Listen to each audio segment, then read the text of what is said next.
En términos de obligaciones internacionales, la prohibición absoluta de la tortura ha sido claramente establecida desde la Declaración Universal de los Derechos Humanos, pero en los tratados posteriores, el Pacto Internacional de Derechos Civiles y Políticos, la Convención Americana sobre Derechos Humanos, la Convención contra la Tortura de Naciones Unidas y la Convención Interamericana para prevenir y sancionar la tortura. En todos ellos se establece muy claramente la cláusula de prohibición absoluta de los tratos crueles, inhumanos y degradantes y de la tortura. Además, en la observación general número 20 del Comité de Derechos Humanos, se dice que este derecho, esta prohibición, no admite ilimitación alguna. Y además es una norma de jus cogens en dos sentencias, por lo menos, de la Corte Interamericana de Derechos Humanos, el caso Maritza Urrutia y el caso de los hermanos Gómez Fagiawi. La Corte Interamericana dijo muy claramente que es una norma jus cogens. La Convención contra la Tortura, la de Naciones Unidas, establece varias obligaciones más puntuales, en realidad todas, pero voy a mencionar más frecuentemente la Convención contra la Tortura de Naciones Unidas. Se trata de las obligaciones de prevenir, investigar, sancionar y reparar. Yo me voy a enfocar sobre todo en las primeras tres. Sobre la obligación de prevenir, encontramos algunos dispositivos. Por ejemplo, el artículo 2 establece la obligación de los estados de tomar medidas legislativas, administrativas, judiciales o de otra índole eficaces para impedir los actos de tortura. El artículo 15 establece que todo estado parte se asegurará de que ninguna declaración que se demuestre que ha sido hecha como resultado de tortura pueda ser invocada como prueba en ningún procedimiento. Respecto de la obligación de investigar, encontramos, por ejemplo, el artículo 13, que dice que todo estado parte velará porque toda persona que alegue haber sido sometida a tortura tenga derecho a presentar una queja, ya que su caso sea pronta e imparcialmente examinado por sus autoridades competentes. Y aquí encontramos en particular lo relativo al Protocolo de Estambul. No se menciona como tal en la Convención, pero el Protocolo de Estambul es un manual que fue adoptado por la Organización de Naciones Unidas mediante votación de la Asamblea General y el Consejo de Derechos Humanos, bueno, entonces Comisión de Derechos Humanos, ahora Consejo de Derechos Humanos, en el año 2000. El Protocolo de Estambul es un conjunto de principios, de normas, de criterios que tienen el objetivo de ayudar a una persona digamos a peritos a saber si una persona fue víctima o no de tortura. Entonces, el Protocolo de Estambul consiste en una prueba psicológica y en una prueba médica de carácter clínico para observar, por ejemplo, si la persona padece estrés postraumático, si presenta lesiones, de qué características, etc. Entonces, en el deber de investigar, pues entra necesariamente la obligación de ordenar una investigación y dentro de esa investigación, de esa averiguación previa, practicar el Protocolo de Estambul a la persona que ha denunciado ser víctima de tortura. Y en relación al deber de sancionar, el artículo 4.2 de la Convención contra la Tortura establece que todo Estado parte castigará esos delitos con penas adecuadas en las que se tenga en cuenta su gravedad. Curiosamente o desgraciadamente, en México entre 1994 y 2012 solo hubo dos sanciones por tortura, dos sentencias por tortura en el ámbito federal. Entonces, este es un indicador de que en México no hay investigaciones de tortura, no hay sanción a los responsables de la tortura. Y ahora, en México, ¿cómo estamos? Pues, como sabrán, la Constitución prohíbe la práctica de la tortura. ¿Se acuerdan del artículo 22? Quedan prohibidas las penas de la pena de muerte, la mutilación, los azotes, etc. El artículo 20, apartado B, fracción 2, establece que queda prohibida y será sancionada por la ley penal toda incomunicación, intimidación o tortura. Además, el Código Federal de Procedimientos Penales, en su artículo 287, establece los requisitos que tiene que tener la confesión, y uno de ellos es que no haya sido hecha mediante coacción de la persona. Y además hay una ley federal o general para prevenir, no recuerdo, me parece que es para prevenir y sancionar la tortura. Y nuevamente en esta ley se establecen algunos de los principios que ya les mencioné: el deber de que ninguna confesión sea invocada como prueba si fue obtenida mediante tortura, que va a carecer de valor probatorio, la obligación de investigar la tortura. Todos estos principios que en papel están muy bien, pero que desgraciadamente no tienen una aplicación. ¿Y cómo podemos comprobar esto? Desde el Centro PRO hemos documentado muchos casos de personas que han sido detenidas y posteriormente torturadas para acusarlas de delitos que no cometieron, se les fabrican pruebas, etc. Entonces, en términos generales, ¿qué es lo que vemos? La tortura efectivamente es un problema gravísimo, es una práctica generalizada. El propio relator de tortura, que estuvo recientemente de visita en México, lo dijo: es una situación generalizada en México, es una herramienta para obtener declaraciones autoinculpatorias. ¿Y eso como por qué? O sea, ¿qué es lo que está motivando esto? Entre otras cosas, desde el Centro PRO lo que hemos observado es la aplicación incorrecta del principio de inmediatez procesal. Probablemente haya podido ver a lo largo de la carrera, estoy asumiendo que aquí todos son abogadas y abogados o estudiantes de la licenciatura en Derecho, como lo soy yo. Paréntesis, después les explico eso. Pero en sus orígenes el principio de inmediatez procesal se refería a que el juez conociera las pruebas de forma directa, pero a lo largo de la interpretación, o sea, a lo largo de los años se fue interpretando y modificando, y actualmente se entiende a partir de criterios de temporalidad, es decir, las primeras declaraciones son las a las que se les da mayor peso por considerar que la persona las está haciendo de forma espontánea y sin que nadie les influya en lo que están diciendo. Cosa que, además, o sea, ¿qué es lo que provoca? Precisamente eso, que los MPs, cuando detienen a una persona, lo que quieren es arrancarle la confesión, porque saben que una vez obtenida la confesión, todo lo demás pasa a segundo término. Ya es muy complicado, liberar a la persona o que la persona obtenga su libertad.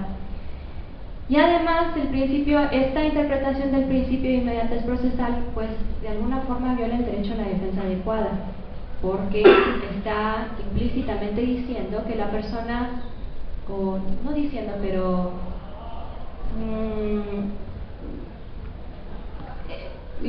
bueno, lo que está diciendo es que la persona, el hecho de ser asesorada o de obtener consejo legal por su abogado está mal, ¿no? Que eso es negativo.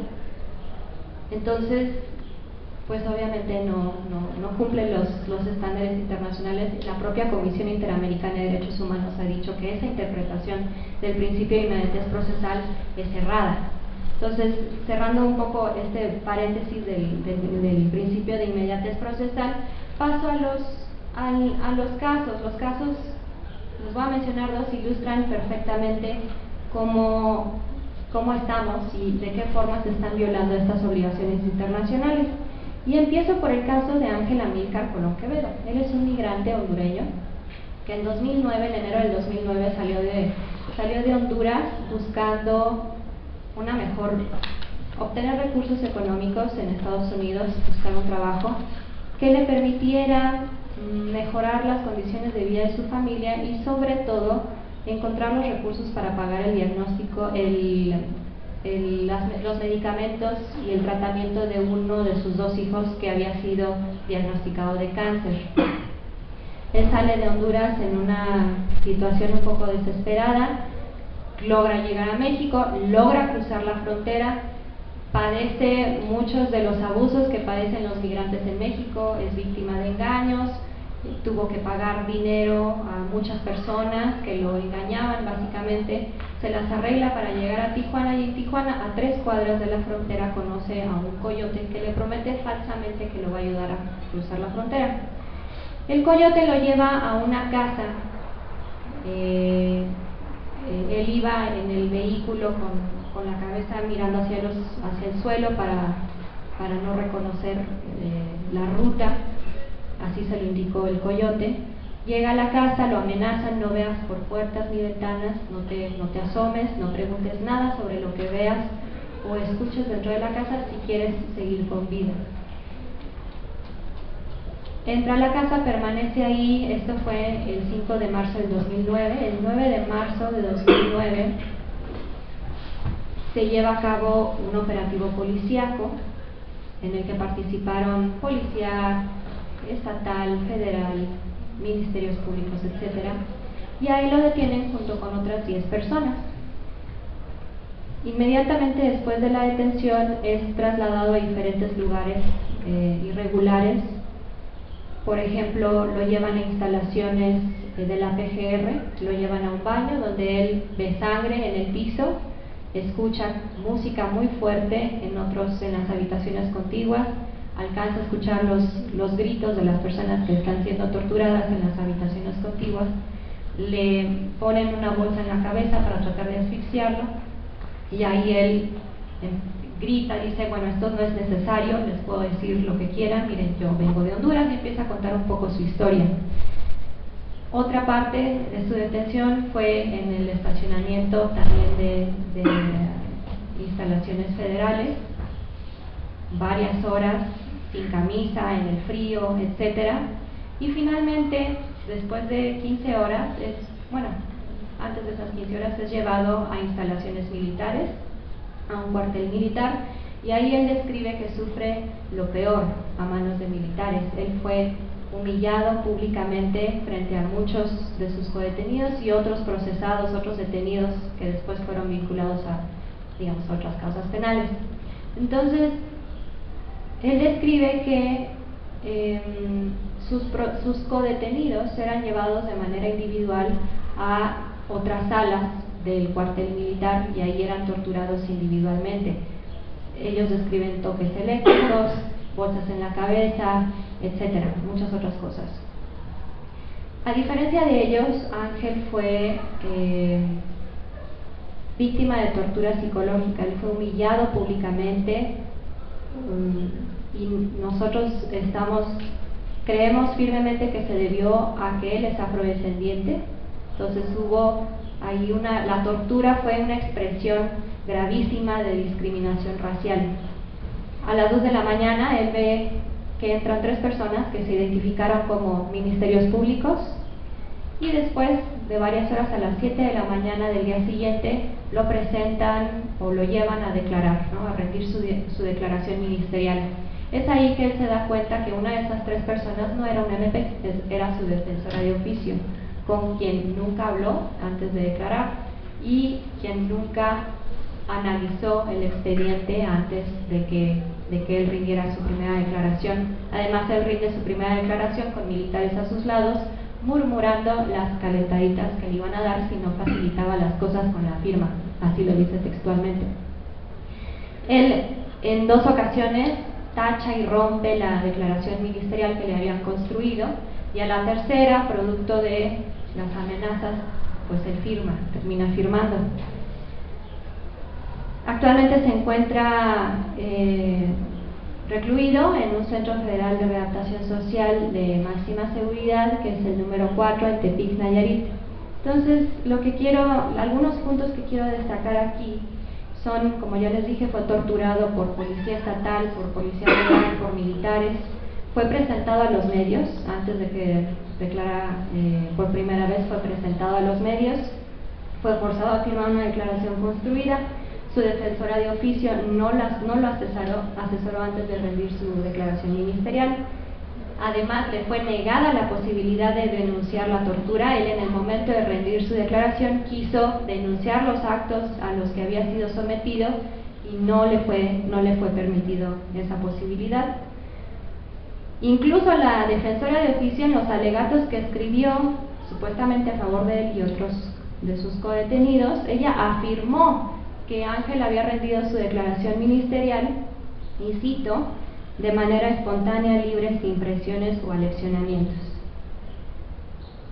En la ampliación de declaración, Ángel narra con mucho detalle, y es la primera vez que él se siente más en confianza de narrar lo que había sufrido, y ahí él narra con mucho detalle cómo fue el trayecto desde su salida de Honduras hasta Tijuana, y narra, por supuesto, la tortura de la que fue víctima.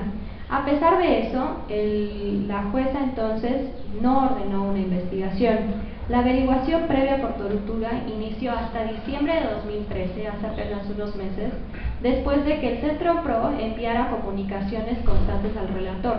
El relator de tortura envía un escrito en agosto de 2013 al Estado mexicano preguntando, requiriendo mayor información de su caso, y en reacción a eso, el Estado mexicano abre la averiguación previa. Claramente para decir al relator, mira, sí estamos haciendo algo. Pero bueno, habrá que ver qué sucede con esta averiguación, además de estar bien. Le pretenden practicar el protocolo de Estambul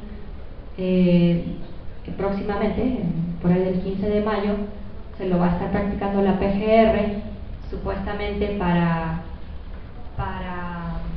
abonar a esa averiguación previa, pero ahí tenemos dos problemas. El primero, la PGR, y además este protocolo seguramente van a querer usarlo para la propia causa penal. Ahí es donde tenemos dos problemas. En primera, la PGR carece los peritos de la PGR carecen de independencia, ellos son la parte acusadora. Entonces ahí hay un problema. ¿Cómo van a ser los mismos que practicaban la tortura los que investigan o los que realizan el protocolo de Estambul? Entonces, y bueno, la PGR además es frecuente que diga que no hubo tortura, porque claramente no hay independencia y además no están ni siquiera bien capacitados, no saben ni cómo practicar el protocolo de Estambul. Entonces, entre la falta de voluntad política y la falta de capacitación, pues imagínense. Y bueno, estos son algunos de los puntos. A él le fueron practicados varios exámenes médicos y ninguno, es más, el primero, el examen médico inicial, afirma que no fue víctima de tortura a pesar de que él presentaba lesiones. Y en 3 minutos que me quedan les menciono muy rápidamente el caso de Claudia Medina. Es su caso que hace apenas unos 2-3 días el Centro PRO lanzó públicamente junto con una campaña contra la tortura sexual. Ella fue en agosto de 2012 detenida arbitrariamente cuando elementos de la Marina ingresaron a su domicilio. La detuvieron a ella y a su esposo. Ella fue víctima de tortura sexual, entre otras cosas, toques eléctricos y cosas terribles, atroces. Obviamente fue presentada a los medios de comunicación, fue acusada de varios delitos, solamente uno. Varios se fueron cayendo porque no hay pruebas en su contra y solamente permanece uno, pero pues ha sido terrible para ella. Ella misma buscó que la CNDH le practicara el protocolo de Estambul. Inicialmente nada más la entrevistaron, pretendiendo como dejar hasta ahí la averiguación, la investigación de la tortura. A través de exigencias y el del acompañamiento del Centro PRO, finalmente se logró que le practicaran el protocolo de Estambul y la evidencia fue que hubo tortura. Entonces, para ya no demorar más, aquí lo dejo, pero estoy abierta a preguntas. Bueno.